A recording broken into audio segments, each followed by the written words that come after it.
नमस्कार। श्री गणेशाय नमः। आज मैं गणेश गीता में दूसरा अध्याय का हिंदी में भावार्थ सुनूंगी। इसमें भगवान श्री गणेश जी कर्मयोग की व्याख्या करते हैं और बताते हैं कि किस प्रकार के कर्म करने से व्यक्ति सुखी हो सकता है और किस प्रकार के कर्म को करने वाला व्यक्ति भगवान श्री गणेश का परम शत्रु है। यह बातें जानने के लिए पूरा वीडियो सुनिए, चैनल को सब्सक्राइब करिए, इस वीडियो को लाइक करिए और उचित स्थान पर शेयर करिए। आइए सुनिए। कर्मयोग।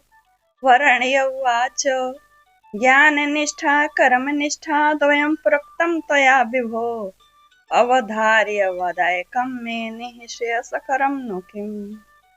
वर्ण्य ने कहा, हे भगवान, आपने ज्ञान निष्ठा और कर्म निष्ठा दोनों का वर्णन किया। आप दोनों में से एक निश्चय करके जो कल्याणदायक हो उसे कहिए। गजानन उवाच। श्री गजानन बोले, हे प्रिय, इस चराचर जगत में मेरे द्वारा पहले वर्णित दो प्रकार की स्थिति है। सांख्य शास्त्र जानने वालों की ज्ञान योग से और कर्म के अधिकारी जनों की कर्म योग से शुद्धि होती है। कर्म में आसक्त जन कर्मों के आरंभ न करने से निष्क्रिय हो जाते हैं। हे राजन, केवल कर्मों के ही त्याग देने से सिद्धि नहीं होती है। किसी दशा में क्षण मात्र भी कर्म किए बिना कोई नहीं रह सकता। प्रकृति के स्वाभाविक 3 गुण सबको ही अवश्य करके कर्म कराते। जो कर्म करने वाला इंद्रियों को रोककर मन ही मन इंद्रियों के विषयों का स्मरण करता है, उस इंद्रिय लोलुप दुरात्मा को तुच्छ आचार वाला कहा जाता है। हे राजन, जो मन से इंद्रियों का संयम करके कर्म इंद्रियों से निष्काम कर्म योग का अनुष्ठान करता है, वही श्रेष्ठ पुरुष है। कर्म न करने से तो फल की कामना करके भी कर्म करना श्रेष्ठ है। कारण कि सब कर्मों का त्याग करने से तो शरीर यात्रा भी नहीं हो सकती है, यानी कर्म करना जरूरी। जो प्राणी कर्मों का फल मुझ में समर्पण नहीं करते, वे ही बंधन में पड़ते हैं। इस कारण से निष्काम कर्म का अनुष्ठान करते हुए निरंतर मुझे अर्पण करके कर्म बंधन का नाश करना चाहिए। जो कर्म मेरे निमित्त किए जाते हैं, वे कहीं और कभी बंधन के कारण नहीं होते, किंतु जो वासना पूर्वक किए गए कर्म हैं, वे ही बलात् प्राणी को बांधते हैं। पूर्व काल में मैंने यज्ञ रूप नित्य कर्म के ही साथ साथ मनुष्यों के वर्णों को रचकर कहा, हे मनुष्यों, तुम यज्ञ से वृद्धि को प्राप्त हो। यह शिक्षा कल्प वृक्ष के समान तुम्हारी इष्ट सिद्धि को देने वाली है। तुम देवताओं को अन्न से तृप्त करो, देवता तुमको वर्षा आदि से प्रसन्न करें। इस प्रकार परस्पर वृद्धि करते हुए तुम और देवता सब श्रेष्ठ स्थान को प्राप्त हो। देवता प्रसन्न होकर तुम्हारे मनवांछित मनोरथों को पूर्ण करेंगे। उन देवताओं के दिए पदार्थों से उनकी आराधना किए बिना जो भोग भोगता है वह चोर है।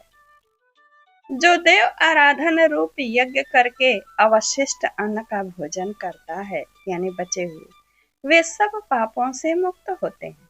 और जो अपने निमित्त ही भोजन बनाते हैं, वे पापी मानव पाप का ही भोजन करते हैं। अन्न से ही प्राणी उत्पन्न होते हैं। अन्न वर्षा से उत्पन्न होता है, वर्षा यज्ञ से उत्पन्न होता है और कर्म से यज्ञ की उत्पत्ति होती है। कर्म ब्रह्मा से उत्पन्न होता है और ब्रह्मा मुझसे उत्पन्न होते हैं। इस कारण हे राजन, आप इस यज्ञ में और विश्व में स्थित मुझे ही जानिए। इस आवागमन रूपी संसार चक्र से बुद्धिमानों को पार जाना उचित है। हे राजन, जो अधम प्राणी है वह इसमें इंद्रियों की क्रीड़ा से सुख मानता है। जो अंतरात्मा में प्रीति करने वाला है वही अंतरात्मा और सबका प्यारा है।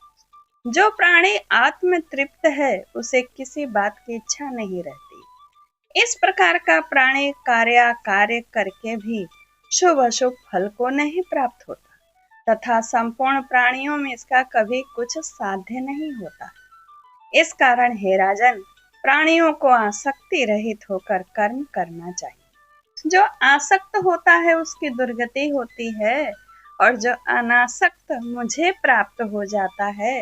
हे राजन, प्राचीन काल में कर्म करने से बहुत से राजर्षि और ब्रह्मर्षि परम सिद्धि को प्राप्त हुए हैं। निष्काम कर्म करने से लोक संग्रह के निमित्त ही अनासक्त होकर कर्म करना चाहिए। मतलब समाज में अपने उदाहरण उपस्थित देने के लिए हमेशा निष्काम भाव से कर्म करना चाहिए। कैसे? न करने से क्या होता है? जो कर्म महान पुरुष करते हैं वही कर्म अन्य सब करते हैं, और वह जिसको प्रमाण मानते हैं दूसरे भी उसी को मानते हैं।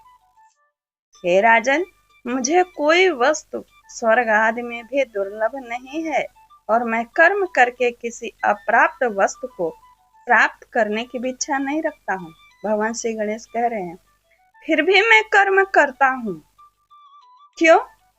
और हे महामते, यदि मैं आलसी तथा स्वच्छंद होकर कर्म न करूं तो सभी वर्ण भी कर्म छोड़कर केवल मेरा अनुगमन करने लगेंगे। तब मेरे ऐसा करने से सब वर्ण आचार भ्रष्ट होकर नष्ट हो जाएंगे। इससे इस संसार का नाश करने वाला और वर्ण संकर को उत्पन्न करने वाला भी मैं ही होऊंगा।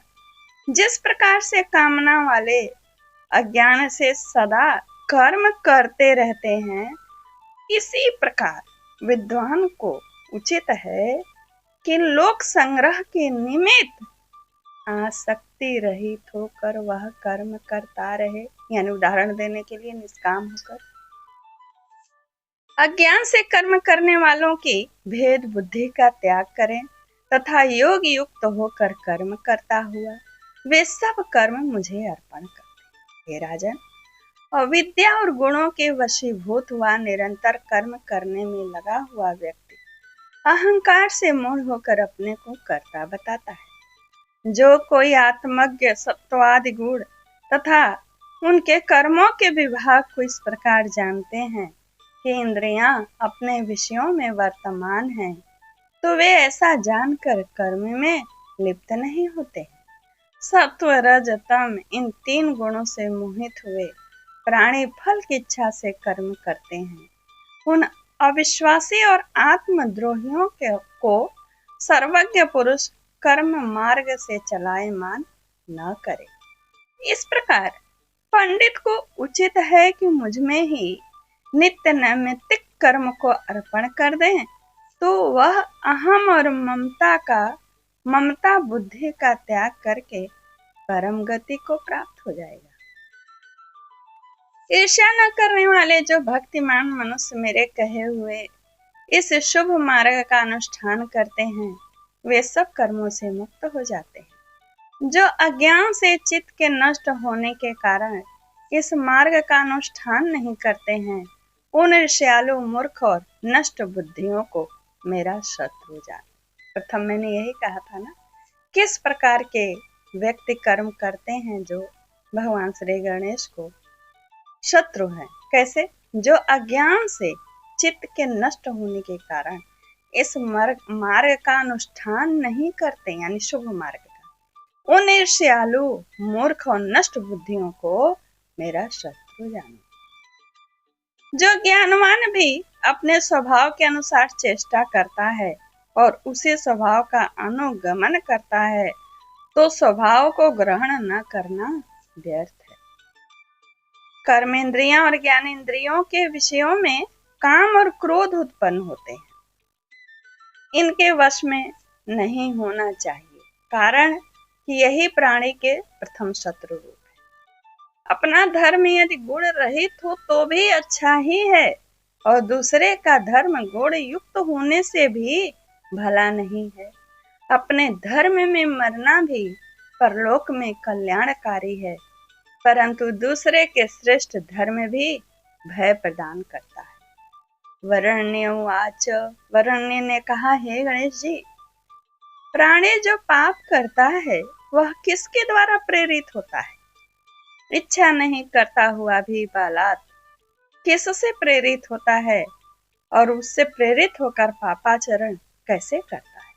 श्री गजानन वाच, श्री गणेश जी बोले, रजोगुण और तमोगुण से उत्पन्न हुए ये काम और क्रोध दो महापापी हैं। ये लोगों को अपने वश में करते हैं। इन्हीं दोनों को तुम महान शत्रु जानो। जिस प्रकार माया जगत को ढकती है, जैसे भाप जल को और जैसे वर्षा काल का मेघ सूर्य को ढक लेता है, इसी प्रकार काम ने सबको ढक लिया है। महाबली सदैव द्वेष करने वाले और कभी पूरा न हो सकने वाले इस इच्छा रूप काम ने ही बुद्धिमानों के ज्ञान को भी ढक रखा है।